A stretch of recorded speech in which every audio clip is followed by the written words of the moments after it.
Gears of War 4. We are here with the creative director from the Coalition, Chuck Osieja. Chuck, amazing to see Rod up there showing off the game this morning. You guys up in Vancouver have been working so hard to bring Gears of War back to life.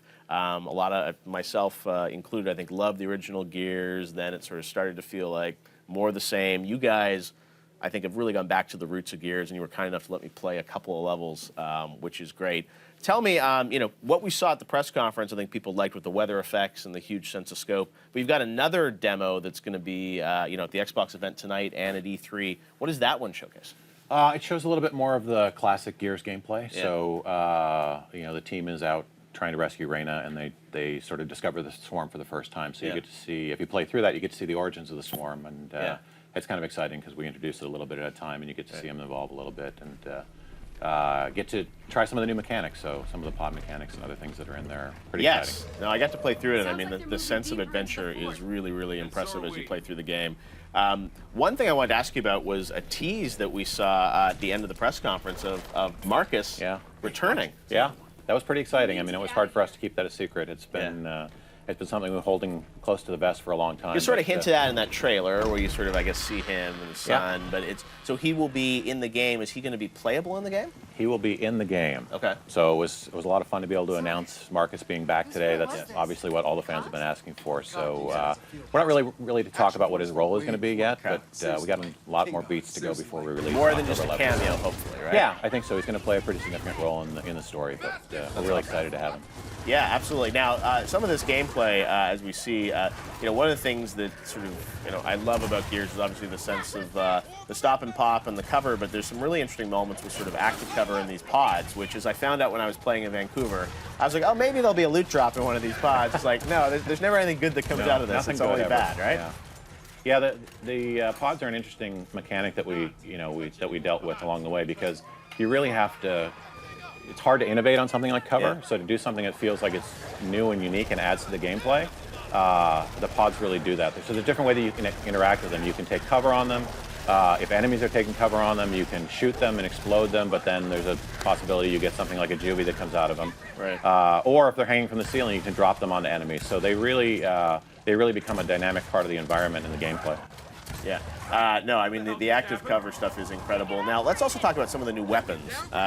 You have some amazing stuff that I got to play with. There's sort of I'm going to name it. There's what's the buzzsaw? There's the buzzkill. Buzzkill. Yeah. Okay. Yes, the buzzkill. And then there's the other one, which is the drop shot mining, which is an incredible weapon that I know people played with in the beta, which was really fun. But it's fun to see you guys building on that, and certainly, of course, the Lancer and the chainsaw moments. Another thing that we should talk about as you play through this game are some of the enemies you're going to face. Of course, you see some familiar faces, but there were these two sort of creatures that I had at the end of the demo that I had to face, which had a pack mentality, jumping on cars. Right. Who do you call those guys? Those are the pouncers. We showed those off last year in the E3 trailer, but now you actually get to play with them. Right, the tease where he sort of jumps on Marcus with the big tongue and everything. So those guys, what's interesting about this game, when I played through it, it was very clear how good it's going to play in co-op.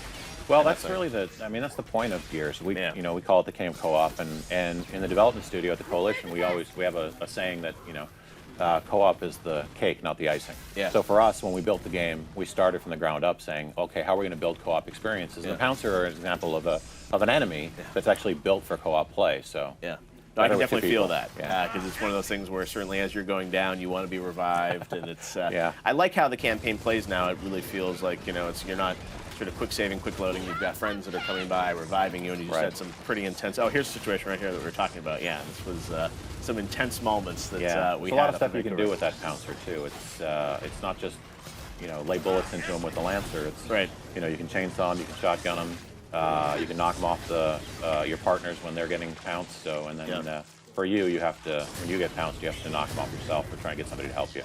Yes, no, it was. I think I died once or twice getting through this. Everybody usually does the first time. No, but it was you put one in and they're like, oh wait, that's a nice chainsaw move.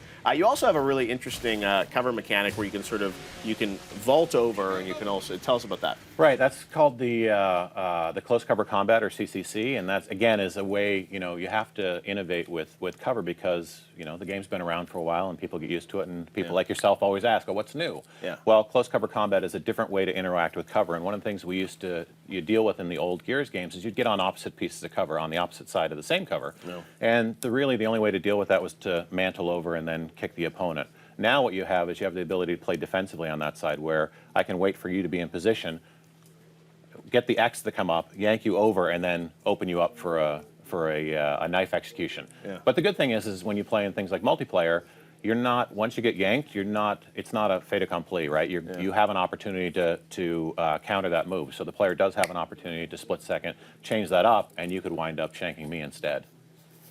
So much fun ahead in Gears of War 4. We know it's going to be coming out this October, right? October 11th, yep. October 11th on Xbox and PC? Xbox and PC, and you'll be able to play cross-play in all the cooperative modes. So you can play campaign with your friends on the PC. You can play the new Horde is back, Horde 3.0, and then also any of the co-op versus modes you can play as well. Awesome. Well, Chuck, congratulations on a great E3 Thank for Gears of War 4. Cannot wait to check it out Great. at the booth and also this October. All right, we got much more coming up.